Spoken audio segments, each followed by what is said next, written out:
భారీగా బంగారు నగలు దొంగతనం చేసిన అంతర్రాష్ట్ర ముఠాను అదుపులోకి తీసుకున్న రాచకొండ పోలీసులు. రాచకొండ పోలీస్ కమిషనరేట్ పరిధిలో చోటుపల్ పోలీసులు అదుపులో నిందితుని వద్ద నుంచి 1832 గ్రాముల బంగారు నగలను స్వాధీనం చేసుకున్నారు. దీని విలువ సుమారుగా 1,26,88,432 రూపాయల వరకు ఉంటుందని రాచకొండ కమిషనర్ సుధీర్ బాబు తెలియజేశారు. ఏడీ జ్యువెలర్స్ కు చెందిన బంగారు ఆభరణాలను అందులో పనిచేసే ఉద్యోగి పురోహిత్ భరత్ కుమార్ ఒక బ్రాంచ్ నుండి మరొక బ్రాంచ్ కు ఆరెంజ్ ట్రావెల్స్ కి చెందిన ప్రైవేట్ బస్సులో తరలిస్తుండగా చోటుపల్ వద్ద టీ తాగడానికి కిందికి దిగే సమయంలో నగలు ఉన్న అతని బ్యాగును దొంగిలించారు. విషయం గమనించిన ఆ వ్యక్తి వెంటనే పోలీసులకు ఫిర్యాదు చేశారు. కేసు నమోదు చేసుకున్న పోలీసులు 3 టీములుగా ఏర్పడి మహారాష్ట్ర, మధ్యప్రదేశ్, ఆంధ్రప్రదేశ్ రాష్ట్రాల్లో నిందితుల కోసం గాలించారు. మొత్తం 3 సభ్యులు ఉన్న ఈ ముఠాలో మధ్యప్రదేశ్ రాష్ట్రానికి చెందిన సోనీ ఠాకూర్ అనే ఒక నిందితుడిని అరెస్ట్ చేసి అతని వద్ద నుంచి 1832 గ్రాముల బంగారు నగలను స్వాధీనం చేసుకుని నిందితుని రిమాండ్ కు తరలించారు. మిగిలిన 2 నిందితుల కోసం పోలీసులు గాలింపు చేపడుతున్నట్లు, త్వరలోనే వారిని కూడా అరెస్ట్ చేస్తామని రాచకొండ కమిషనర్ సుధీర్ బాబు తెలియజేశారు.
Last time 10 sleeping sessions back to back working on అయితే ఈ ఆఫీసర్ ఎఫర్ట్స్ తోటే మనకి ఆ స్నాచర్ దొరకడం జరిగింది.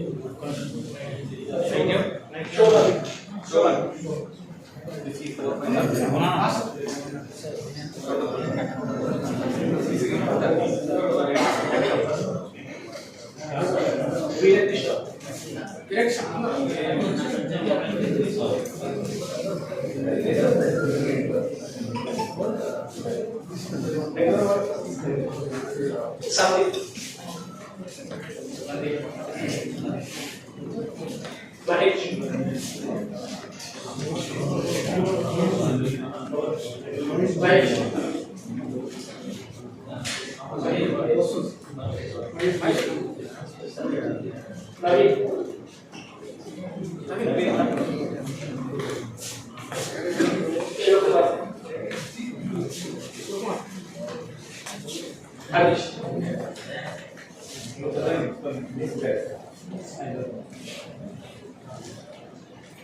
గంజాయి ముఠాలను ఎక్కువగా రాచకొండ కమిషనరే పట్టుకుంది. లాస్ట్ టైంతో 3 కమిషనర్తో పోలిస్తే ఈసారి అప్పటికిప్పటికి ఏమైనా డిఫరెన్స్ ఉందా? ఇంకా గంజాయి ముఠాలు బయటపడుతున్నాయి?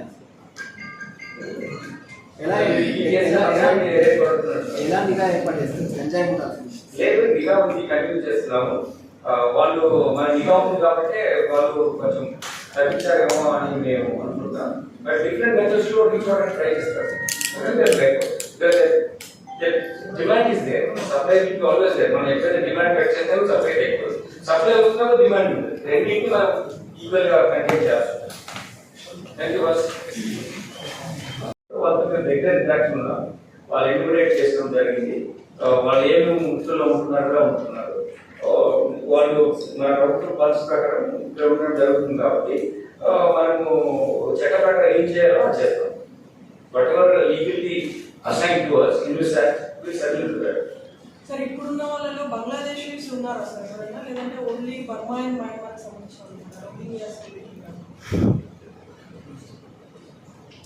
అంటే different parts of the country చూడాల్సి వస్తుంది. నాట్ ఇన్ హైదరాబాద్ సిటీ అని కాకుండా డిఫరెంట్ బార్డర్స్ పెట్టుకుంటాం సార్, క్రాస్ ఓవర్ అవుతుంది సార్ ఒకసారి, ఎంత ఎఫెక్టివ్ గా ఉందని జరుగుతుంది.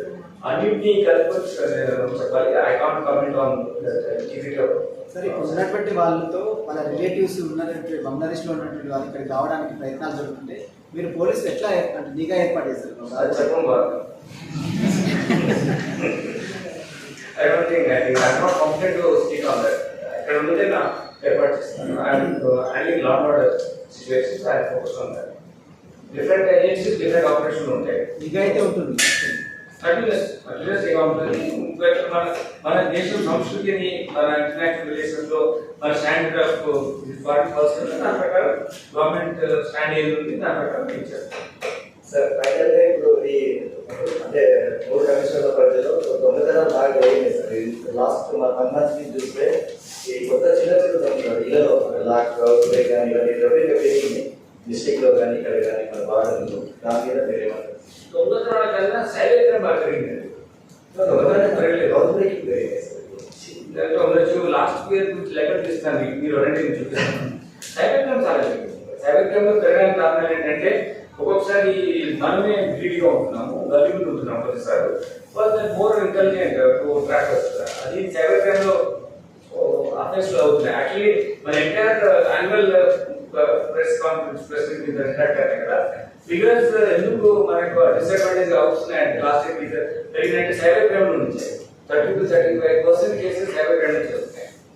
అంటే ఇప్పటి వరకు మనము 12 కోట్ల రూపాయలు రిఫండ్ చేసాం టీమ్స్. అది కూడా సిస్టమ్ మళ్ళీ మనం రివ్యూ చేసాం. ఇంకా బెటర్ గా వాళ్ళు రిఫండ్ అయ్యేట్టుగా కోర్టు వారు కూడా మాట్లాడాం. సో క్విక్ వేలో డిస్పోజ్ మేము ఎఫర్ట్స్ పెట్టి పొరపాటు ద్వారా ఈ మనీ రిఫండ్ అయ్యాడు. అది ఇప్పుడు ఇంకోటి సార్, సీసీ కెమెరా కూడా చాలా చోట్ల పనిచేయట్లేదు, డిఫరెంట్ రీజన్స్ ఉన్నాయి సార్. దానికి ఎట్లా రెక్టిఫై చేస్తారు? యాక్చువల్లీ న్యూస్ కెమెరాస్ ఆల్రెడీ ఉన్నాయి. చాలా కొత్త కెమెరాస్ వచ్చాయి. కొన్ని కమ్యూనిటీ సీసీ కెమెరాస్ కూడా ఉన్నాయి. It is basically service agreement అని ఉంటుంది. ఆ సర్వీస్ అగ్రిమెంట్ లో అది ప్రాబ్లమ్స్ ఎట్లా